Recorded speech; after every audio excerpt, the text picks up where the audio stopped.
Protein powder తీసుకోవడం మంచిది కాదు, అందరు తీసుకోవడం మంచిది కాదు. తీసుకోదంటలేను, కానీ ప్రోటీన్ పౌడర్లో ఫిల్లర్స్ ఉంటాయి, మాల్టోడెక్స్ట్రిన్ అని రకరకాల కెమికల్స్ యాడ్ చేస్తారు వాళ్ళు వాటిలో. అది మంచిది, ఆరోగ్యానికి మంచిది కాదు. Whey protein, yes, pure whey protein ఉంది, అందులో ఎటువంటి ఫిల్లర్ లేదు, అంటే అందులో చక్కెర లేదు, సూక్రోస్ లేదు, మాల్టోడెక్స్ట్రిన్ లేదు, కెమికల్స్ లేవు. అటువంటి వే ప్రోటీన్ తీసుకుంటే నాకు ప్రాబ్లం లేదు. ఫిల్లర్స్ ఉన్న వే ప్రోటీన్ తీసుకోకండి. ఫిల్లర్స్ అంటారు, ఫిల్లర్స్ ఉన్న వే ప్రోటీన్ పౌడర్స్ తీసుకోకండి. ఓకే, మంచిగా కోడిగుడ్లు ఉన్నాయి, మటన్, చికెన్, చేపలు ఉన్నాయి, రొయ్యలు ఉన్నాయి, పప్పులు ఉన్నాయి, ఓకే, డ్రై ఫ్రూట్స్ ఉన్నాయి, అప్పుడప్పుడు సోయా చంక్స్ ఉన్నాయి, సోయాబీన్ ఉంది. ఇవన్నీ పెట్టుకున్నాక మీకు ప్రోటీన్ పౌడర్లు ఎందుకమ్మా? క్వాంటిటీ పెంచాలా. సో అందుకే ప్రోటీన్ ఎక్కువ తినాలా, ఫ్యాట్స్ మోడరేట్ తినాలా, కార్బోహైడ్రేట్స్ తక్కువ తినాలా, అది మంచిది.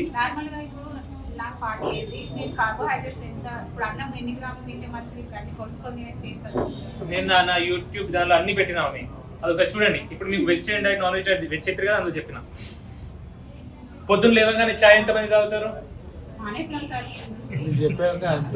అందరూ మానేసారా? చాయ్ వాళ్ళు బాధపడతారు. మళ్ళా మీలో పొద్దున లేవగానే చాయ్ తాగేటోళ్ళు ఎంతమంది? చేతులు లేపండి. పొద్దున లేవు, నిజం లేపు, చేయలేపు, కనిపిస్తుంది. తాగుతావు కదా, పొద్దున లేవగానే చక్కెర వేసి చాయ్ తాగుతాం మనం, అవునా? కొన్ని జాగ్రత్తలు తీసుకోండి.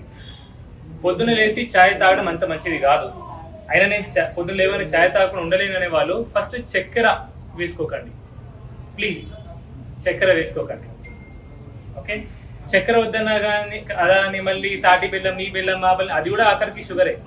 సో తీపితో డే స్టార్ట్ చేయకండి, షుగర్తో స్టార్ట్ చేయకండి. ఒకటి, వీలైతే తిన్న తర్వాత, బ్రేక్ఫాస్ట్ తర్వాత ఒక 2 గంటల తర్వాత చాయ్ తాగండి, ఓకే? ఎందుకంటే బ్రేక్ఫాస్ట్ తినగానే చాయ్ తాగితే కూడా ఏమైతుందంటే ఐరన్ అబ్జార్బ్ కాదు, రక్తం పడిపోతుంది. సో ఎవరికైతే రక్తం తక్కువ ఉందో మీలో ఒకసారి గమనించండి, మీరు తినగానే చాయ్ తాగడం, తినక ముందు చాయ్ తాగడం చేస్తున్నారా? అది బంద్ పెట్టేయండి, ఓకే? ఇదేంటి? ఏ కప్ ఇది? Paper cup. అంటే ఇందులో ఏం పోసి తాగుతారు?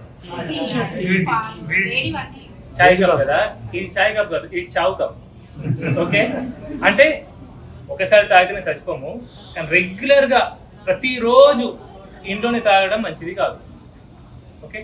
ఎప్పుడో ఒకసారి చాయ్ కప్పులు, ఈ paper cup, plastic cup, different companies ఉంటాయి, డిఫరెంట్ విధాలుగా మేము తయారు చేస్తారు, చెప్పలేము. కానీ రోజు ఈ కప్పులలో చాయ్ తాగకండి. ఎప్పుడో ఒకసారి సిచ్యువేషన్ బట్టి తాగితే పర్లేదు, ఈ రోజు తాగడం మంచిది కాదు ఇందులో, ఓకే? సో దీనిలో కూడా మైక్రో ప్లాస్టిక్స్ ఉంటాయి, అవి మళ్ళీ బాడీ లోపలికి వెళ్తాయి. ఎట్లయితే క్యాన్సర్ ప్లేట్ చెప్పినో ఈ కప్పులు కూడా. సో ఇది ఎక్కువ రెగ్యులర్గా వాడకపోతే మంచిది.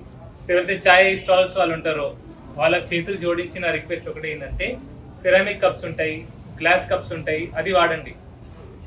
ఇది మనం తాగుతాం, పడేస్తాం, పొల్యూషన్, అవునా?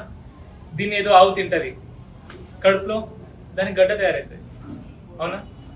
మంచిది కాదు కదా, ఎన్విరాన్మెంట్కి మంచిది కాదు, పర్యావరణానికి మంచిది కాదు, మన ఆరోగ్యానికి కూడా మంచిది కాదు. సో ఈ కప్లలో చాయ్ తాగకండి, ఓకే? మీరందరూ మమ్మీ, అమ్ములు బయట తీసుకెళ్తా బాబుని ప్లీజ్. ఇట్లా హీరో యాక్చువల్ వీడు సంతోషంగా ఉన్నాడు, హ్యాపీగా ఉన్నాడు. హలో, పేరేంటమ్మా? లల్లు. కొంచెం మాట్లాడు, కొంచెం కరెక్టా?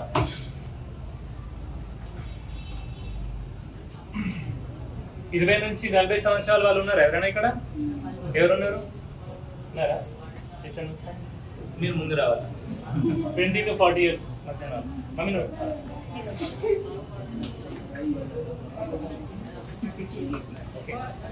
సో మనమంతా యూత్ అన్నమాట, అంటే మీరంతా యూత్. 40 దాటినా కాబట్టి నేను యూత్ కాదు, I'm youth at heart, I'm always young, okay? మీరందరూ సంతోషంగా ఉన్నారా? మీరందరూ హ్యాపీగా ఉన్నారా లేదా? నువ్వు హ్యాపీగా ఉన్నావమ్మా? హ్యాపీగా లేవు నువ్వు? ఎందుకు? నువ్వు హ్యాపీగా ఉన్నావా? అసలు ఇక్కడ ఎవడు హ్యాపీగా లేడా? హ్యాపీగా ఉన్నారు కదా. మనం చిన్నప్పుడు ఏమనుకుంటాం, మనం స్కూల్కి వెళ్ళినప్పుడు ఓకే 10th క్లాస్ అవ్వగానే అయిపోతుంది, మన పేరెంట్స్ చెప్తారు 10th క్లాస్ మెయిన్ అది పాస్ అవ్వగానే అయిపోతుందా, నువ్వు హ్యాపీగా ఉంటావు అంటారు. 10th అయిపోతుంది, ఇంటర్కి వెళ్తాం. ఇంటర్లో ఏమంటే టర్నింగ్ పాయింట్ అంటారు. అది ఈ టర్నింగ్ పాయింట్ రా, నువ్వు డాక్టర్ ఇంజనీర్ ఏదో జాబ్ చేస్తావు, అది నీకు చాలా ఇంపార్టెంట్ అంటారు. ఆ తర్వాత హ్యాపీగా ఉండొచ్చు అంటారు. అయిపోతే ఇంటర్ హ్యాపీగా ఉంటామా?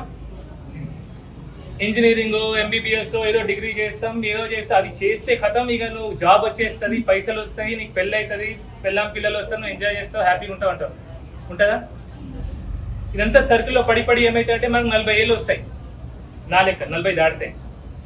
అప్పుడు ఒక్కసారి రిటర్న్ చూస్తే ఏమనిపిస్తుంది అంటే, ఈ 40 ఏళ్ళు నేను ఏదో హ్యాపీగా ఉండడానికి ఏదో పనులు చేసినా కానీ యాక్చువల్ లైఫ్లో నేను ఎప్పుడు హ్యాపీగా లేను, సంతోషంగా లేను. ఇన్ని రోజులు ఏమనుకున్నా, నేను ఏదో దొరికితే నేను హ్యాపీగా ఉంటా అనుకున్నా. ఏదో దక్కడం వల్ల ఏదో దొరకడం వల్ల మనం హ్యాపీ ఉండదు. మనం హ్యాపీ ఉండడానికి మనకి ఏం అవసరం లేదు. అలా అని కష్టపడొద్దు అంటలేను, కష్టపడాలా, చదువుకోవాలా, అలాగే లైఫ్లో ఎంజాయ్ కూడా చేయాలా. ఎంజాయ్ చేయాలంటే మళ్ళీ బీరు మందు అది కాదు నేను చెప్పేది, అందరూ అట్లా అనుకుంటారు. ఎంజాయ్ చేయాలంటే మన ఆరోగ్యాన్ని పాడు చేయకుండా, ఎదుటోని పరిచయం చేయకుండా, నీకు నచ్చినట్టుగా నువ్వు బతకాల. ఎందుకంటే ఈ లైఫ్ మళ్ళీ రాదు, ఇంకో లైఫ్ లేదు. నేను ఇక్కడ వచ్చి మాట్లాడే టైంకి స్టార్టింగ్ అయిన టైం ఇంకో 5-10 నిమిషాలు అయినాయి. ఈ టైం మళ్ళీ వస్తుందా? రాదు. నీ చిన్నప్పుడు నువ్వు కోల్పోయిన టైం మళ్ళీ వస్తుందా? నువ్వు కాలేజ్లో ఉన్న టైం మళ్ళీ వస్తుందా? నీ పిల్లలు మళ్ళీ పెద్ద అయిన వాళ్ళు చిన్నగా అవుతారా? అందుకే ఇప్పుడు చిన్నపిల్లలు ఉంటే వాళ్ళతో టైం స్పెండ్ చేయండి. చిన్నపిల్లలు ఉంటే వాళ్ళతో టైం స్పెండ్ చేయండి, దోస్తులతో కలవండి, మాట్లాడండి, హాలిడేస్ తీసుకోండి, తిరగండి. లైఫ్ ఎంజాయ్ చేయకపోతే లైఫ్ వేస్ట్. ఎందుకంటే పోయేటప్పుడు మనం ఎంత సంపాదించినా మనతో ఏం రాదు. ఈ జనాలు కూడా మనతో రారు, కానీ మన ఎక్స్పీరియన్స్ మనతో ఉంటాయి. ఆ ఎక్స్పీరియన్సెస్, ఈ అనుభవాలు మాత్రమే మనవి. మనం సంపాదించిన పైసలు ఆస్తులు ఏం మనతో ఉండవు. అవునా? సో హ్యాపీగా ఉండండి. ఆరోగ్యం మనకు పాడుండదు, అందుకే సంతోషం ఉండదు అన్నావు మమ్మీ. నువ్వు నా ముందు నిలబడి ఉన్నావమ్మా. కొందరు ఎట్లే పల్లమ్మ 10 సంవత్సరాల వయసు వాడు పక్షవాతం వచ్చి వాడు వీల్ చైర్ మీద ఉంటాడు. మనం ఎప్పుడు మన కష్టాన్ని పెద్ద చేసి చూస్తాం, పక్కనోడి కష్టం మనకు చిన్నది అనిపిస్తుంది. బెటరే కదా. సో నువ్వు హ్యాపీగా ఉండాలి. దేవుడు నువ్వు నడిచే స్థితి సిచ్యువేషన్ నీకు ఇచ్చాడు, నువ్వు హ్యాపీగా ఉండాలా. నేనేమనుకుంటే తెలుసా అమ్మా, నాకు దేవుడు 2 చేతులు 2 కాళ్ళు ఇచ్చిండు, ఒక నోరు ఇచ్చిండు, ప్రపంచం చూస్తున్నాను. రేపటి రోజు నా కాలు ఒకటి పోయింది అనుకో, కుంటూ నేను చేసే పనులన్నీ చేస్తాను, దేవుడికి థ్యాంక్స్ చెప్తాను. 2 కాళ్ళు తీసేస్తే దేకుతూ నేను చేయాల్సిన పనులన్నీ చేస్తాను. ఓకే, దేవుడికి థ్యాంక్స్ చెప్తాను. దేవుడా 2 కాళ్ళు లేవు కానీ చేతులు ఇచ్చినావు, నోరు ఇచ్చినావు అని. ఈ 2 చేతులు పోయినా కూడా దేవుడా నాకు చేతులు కాళ్ళు లేకపోయినా సరే చూడడానికి కళ్ళు ఇచ్చినావు, మాట్లాడడానికి నోరు ఇచ్చినావు, వినడానికి చెవులు ఇచ్చినావు. ఆఖరికి ఆ దేవుడు నా ప్రాణాలు తీసుకుపోయినా సరే నేనేమనుకుంటా అంటే ఇప్పటి వరకు బతికే అవకాశం ఇచ్చినావు. ఓకే, సో అందుకే I'm thankful to that God. So gratitude ఇప్పుడు కూడా మనకు దొరికిన దాని కోసం మనకు గ్రాటిట్యూడ్ ఉండాలి. మనం ఆ దేవుడికి ఎప్పుడు గ్రాటిట్యూడ్తో ఉండాలి. అప్పుడు మనం హ్యాపీగా ఉంటాం. మనం సంతోషంగా ఉండాలంటే మనకు దక్కిన దాంట్లో మనం సంతోషంగా ఉండాలా, హ్యాపీగా ఉండాలి. గ్రాటిట్యూడ్. ఓకే, అట్లుంటే మనకి ఎటువంటి పరిస్థితులు కూడా మనం హ్యాపీగా ఉంటాం. అండ్ మీకు వచ్చిన రోగాలు పెద్ద రోగాలు కావు. ఇక్కడ వచ్చిన కష్టాలు మీకు రోగాల వల్ల ఏదో కష్టాల వల్ల బాధ అవుతుంది అనుకుంటే ఒకటి చెప్పాలా, మీ జీవితాన్ని ఒక సినిమా లెక్క చూడండి. మీ జీవితం ఒక సినిమా, పుట్టినప్పటి నుంచి సచ్చేంత వరకు ఒక సినిమా. మనం సినిమా చూస్తాం, సినిమాలో హీరోగానే ఒకటి కొడతాడు, బాధ అవుతుంది అప్పటికి. కానీ మనం వెళ్ళి పోలీస్ కంప్లైంట్ ఇయ్యాం కదా, అవునా? హీరోయిన్ ఎవరైనా పరిచయం చేస్తే మనం పోలీస్ కంప్లైంట్ ఇయ్యాం, మనం ఏం చేయం, అవునా? అది చూస్తాం, సినిమా అయిపోతుంది, మనం వచ్చేస్తాం, అవునా? రియాక్ట్ కాము. అలాగే ఒక మూవీలో నటించితే అదే మూవీలో నటించినా కూడా అదే ఆ నటన కూడా నేను మూవీ లెక్కనే నటించిన. అదే ఎప్పుడు విడుదల కాలే కదా, అయిందా? అది విడుదల అయిపోయింది, విడుదలైంది, ఫట్ అయింది, ఫ్లాప్ కూడా అయిపోయింది. అదే నడే కానీ మీరు పాత్ర బాగుంది సార్. నా పాత చూసారా మీరు? యూట్యూబ్లో నాకు అతడే. నేనేమనుకుంటా అంటే సైన్యం సార్, సైన్యం. మీకు నచ్చినట్టుగా మీ లైఫ్ లో మీరు ఉండాలి. నేను చేసే మీకు చెప్తున్నా, నేను ఒక డాక్టర్ అయి ఉండి సినిమా చేస్తే ప్రపంచం అంతా ఏమనుకుంటే నేను ఫీల్ అవ్వలే, నేను పట్టించుకోలేదు. కొందరు నా ఫ్రెండ్స్ అరే నువ్వు డాక్టర్ రా, నువ్వు సినిమా చేస్తే నీకు ప్రాక్టీస్ ఉండదు, పేషెంట్స్ రారు అనుకున్నారు. నేను పట్టించుకోలే, చేయాలనిపించింది. ఆ టైంకి ఆ సిచ్యువేషన్ నా జూనియర్ వచ్చిండు. నేను నా లైఫ్ని ఈ సృష్టికి ఇచ్చేసి, ఈ దేవుడు ఎట్లా నడిపిస్తే నడుస్తాను. నాకు ఇది కావాలి అది వద్దు అనేది నాకు కోరిక ఉండదు. ఇట్లా కోరి ఏం చేయను. ఇప్పుడు ఈ అమ్మ వచ్చింది, ఎందుకు బాధపడుతున్నావు అమ్మ చెప్పు? ఎందుకు ఏడుస్తున్నాము? కలర్ నీరు ఎందుకు వస్తాయి? అంతేనా? ఫ్యాన్ వేయండి అమ్మకి, ఫ్యాన్ వేయండి. ఓకే, అంతే కదా? అంత హ్యాపీ ఉన్నావు కదా, లైఫ్లో అంతా హ్యాపీగా ఉండాలి మనం. ఓకే, సో మనకు నచ్చినట్టుగా మనం బతకాలి. ఇది చాలా చాలా ఇంపార్టెంట్. గవర్నమెంట్ టీచర్స్ ఉన్నారు ఎక్కడ? ఎవరైనా గవర్నమెంట్ టీచర్స్ ఉన్నారు ఎవరైనా? ఉన్నావు మమ్మీ?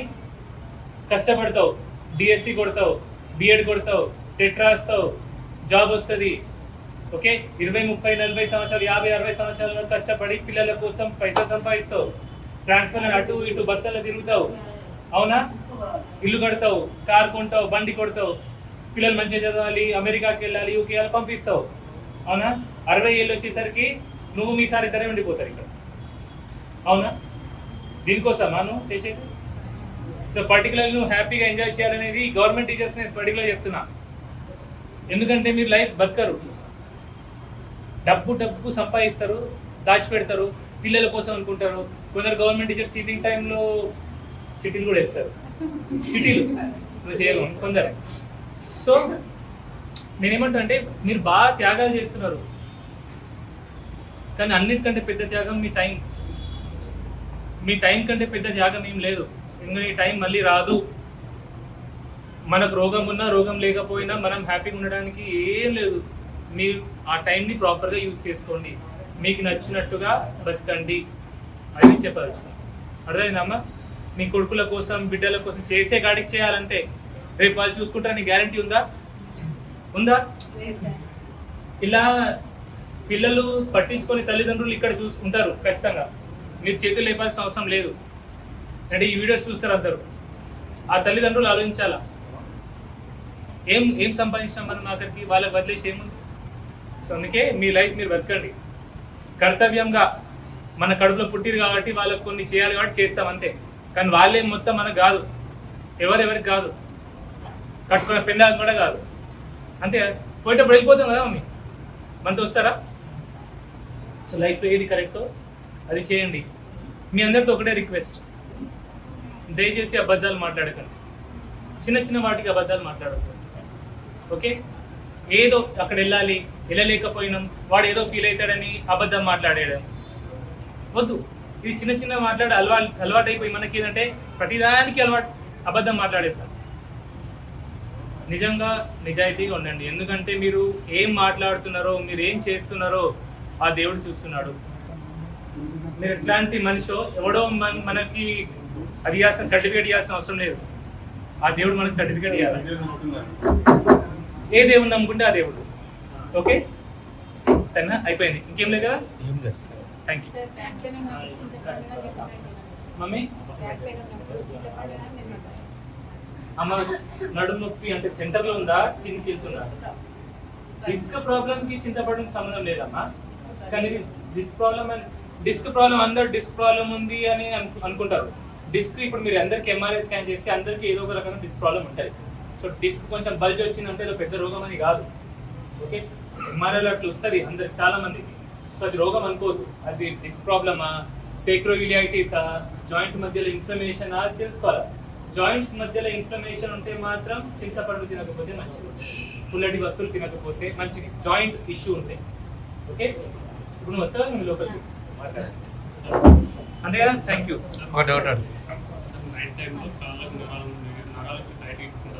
ఏనా కొంచెం ముందుకు వచ్చి మాట్లాడండి, గట్టిగా మాట్లాడండి. 50 ఏజ్ వాళ్ళకి పీరియడ్స్కి నరాలు అనేవి టైట్గా